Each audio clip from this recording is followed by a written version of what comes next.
ഹരി ഓം. ദശകം 16 ശ്ലോകം 2. മൂർത്തിർഹി ധർമ്മഗൃഹിണീ സുഷുവേ ഭവന്തം നാരായണം നരസഖം മഹിതാനുഭാവം യജ്ജന്മനി പ്രമുദിതാ കൃതതൂര്യഘോഷാഃ പുഷ്പോത്കരാൻ പ്രവവിഷുർനുനുവുസ്സുരൗഘാഃ. സർവത്ര ഗോവിന്ദനാമസങ്കീർത്തനം. ഗോവിന്ദ ഗോവിന്ദ. പദങ്ങളെ ഒന്ന് പിരിച്ചു നോക്കാം. മൂർത്തിഹി ഹി, അതാണ് മൂർത്തിർഹി. ആ വിസർഗം മാറിയിട്ട് ഒരുമിച്ച് വരുമ്പോൾ അവിടെ മൂർത്തിർ ഇറാവുന്നു. മൂർത്തിർഹി ധർമ്മ ഗൃഹിണീ സുഷുവേ ഭവന്തം. മൂർത്തിർഹി ധർമ്മ ഗൃഹിണീ സുഷുവേ ഭവന്തം നാരായണം നരസഖം മഹിത അനുഭാവം. മഹിതാനുഭാവം. നാരായണം നരസഖം മഹിതാനുഭാവം. യത് ജന്മനി. യത് ജന്മനി എന്നുള്ളത് ഒരുമിച്ച് വരുമ്പം യജ്ജന്മനി. ആ ജ ഇരട്ടിക്കുന്നു, താ മാറുന്നു. യജ്ജന്മനി പ്രമുദിതാഃ കൃത തൂര്യ ഘോഷാഃ. യജ്ജന്മനി പ്രമുദിതാ കൃതതൂര്യഘോഷാഃ. പുഷ്പ ഉത്കരാൻ. പുഷ്പോത്കരാൻ. പ്രവവൃഷുഃ നുനുവുഃ സുര ഓഘാഃ. പ്രവവൃഷുഃ ആ വിസർഗം മാറിയിട്ട് അവിടെ ഇർ വരുന്നു. അതാണ്. എന്നിട്ട് ഒരുമിച്ച് വരുമ്പോഴത്തേനും നായരട്ടിക്കും. പ്രവവൃഷുർ നുനുവുർ സുരൗഘ. അല്ല, പ്രവവൃഷുഹു നുനുവുഹു സുര ഓഘാഹ. ഒരുമിച്ച് വരുമ്പം പ്രവവൃഷുർ നുനുവു സുരൗഘാഹ. മൂർത്തിർഹി ധർമ്മഗൃഹിണീ സുഷുവേ ഭവന്തം നാരായണം നരസഖം മഹിതാനുഭാവം യജ്ജന്മനി പ്രമുദിതാ കൃതതൂര്യഘോഷാഃ പുഷ്പോത്കരാൻ പ്രവവിഷുർനുനുവുസ്സുരൗഘാഃ. ശ്ലോകം 2 അന്വയവും അർത്ഥവും നോക്കാം. ഇതിനകത്ത് നരനാരായണ അവതാരം വർണ്ണിക്കുകയാണ്. ധർമ്മഗൃഹിണീ മൂർത്തിഹി ഹി. ധർമ്മ എന്ന് വെച്ചാൽ ആ ധർമ്മദേവൻ്റെ ഗൃഹിണി പത്നിയായ മൂർത്തിയാണത്രേ. ധർമ്മഗൃഹിണി മൂർത്തിഹി ഹി. ഹി എന്ന് പറഞ്ഞാൽ മൂർത്തിയാണത്രേ എന്നുള്ളതാണ്. മൂർത്തി എന്ന് പറഞ്ഞ പേര്.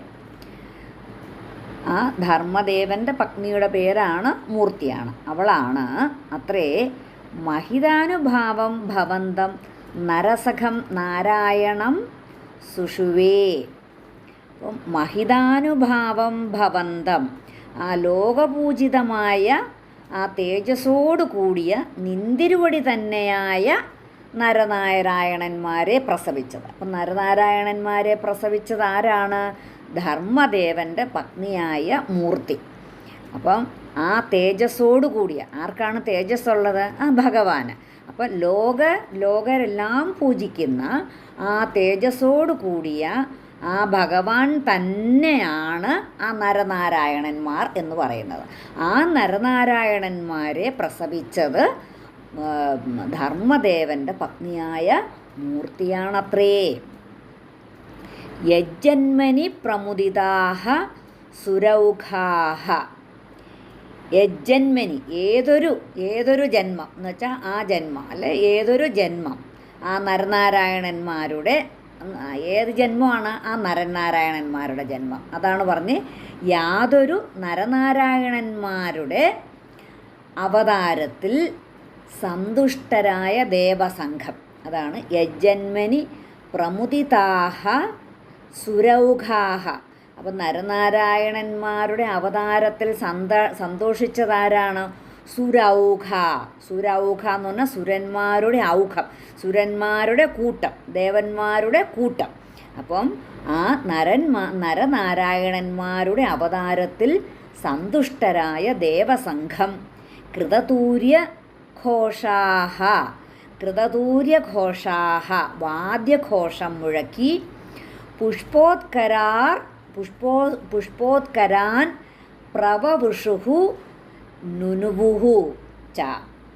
അപ്പോൾ വാദ്യഘോഷം മുഴക്കി ആ പുഷ്പസമൂഹം വാരി വർഷിച്ചു. പിന്നെയോ നുനുവുഹു എന്ന് പറഞ്ഞാൽ സ്തുതിക്കുകയും ചെയ്തു. അപ്പോൾ ഈ നരനാരായണന്മാരുടെ അവതാരത്തിൽ സന്തുഷ്ടരായ ദേവസംഘം വാദ്യഘോഷങ്ങളൊക്കെ മുഴക്കി പുഷ്പസമൂഹം വാരി വർഷിച്ചു. എന്നിട്ട് അവരെ സ്തുതിക്കുകയും ചെയ്തുവല്ലോ. നമ്മൾ നേരത്തെ പറഞ്ഞു, ഇത് ആ ദക്ഷൻ്റെ 13 പുത്രിമാരെ ധർമ്മദേവൻ വിവാഹം ചെയ്തു എന്ന് പറഞ്ഞു. അതിൽ കഴിഞ്ഞ പദ്യത്തിൽ തന്നെ നമ്മൾ പറഞ്ഞത് ആ പുത്രിമാരിൽ ഒരുവളാണ് മൂർത്തി. അവരാണ് ആ നരനാരായണ അവതാരത്തിൻ്റെ ആ ഒരു അവതാരം അവരിൽ നിന്നാണ് ഉണ്ടാകുന്നത്. മൂർത്തിയാണ് പ്രസവിച്ചിരിക്കുന്നത്. അപ്പോൾ ആ ധർമ്മദേവൻ്റെ ഭാര്യയായിരിക്കുന്ന മൂർത്തിയാകട്ടെ മഹാപ്രഭാവത്തോടു കൂടിയിരിക്കുന്ന നരനാരായണനായ അങ്ങയെ നരൻ എന്ന സഹോദരനോടൊപ്പം പ്രസവിച്ചു. അങ്ങനെയാണ്. അപ്പോൾ നരൻ എന്ന സഹോദരനോടൊപ്പമാണ് പ്രസവിച്ചിരിക്കുന്നത്, ഇരട്ടകളെ. അപ്പോൾ ഇരട്ടക്കുട്ടികളായ നരനാരായണന്മാരുടെ അവതാര സമയത്ത് ദേവഗണങ്ങൾ സന്തുഷ്ടരായി വളരെ ഈ വാദ്യഘോഷങ്ങളൊക്കെ മുഴക്കി പുഷ്പസമൂഹം വാരി വർഷിച്ചു, സ്തുതിക്കുകയും ചെയ്തു. അങ്ങനെയൊക്കെ ചെയ്തുവല്ലോ എന്നാണ് ഭട്ടതിരിപ്പാട് പറയുന്നത്. മൂർത്തിർഹി ധർമ്മഗൃഹിണീ സുഷുവേ ഭവന്തം നാരായണം നരസഖം മഹിതാനുഭാവം യജ്ജന്മനി പ്രമുദിതാ കൃതതൂര്യഘോഷാഃ പുഷ്പോത്കരാൻ പ്രവവൃഷുർനുനുപുസ്സുരൗഘാഃ.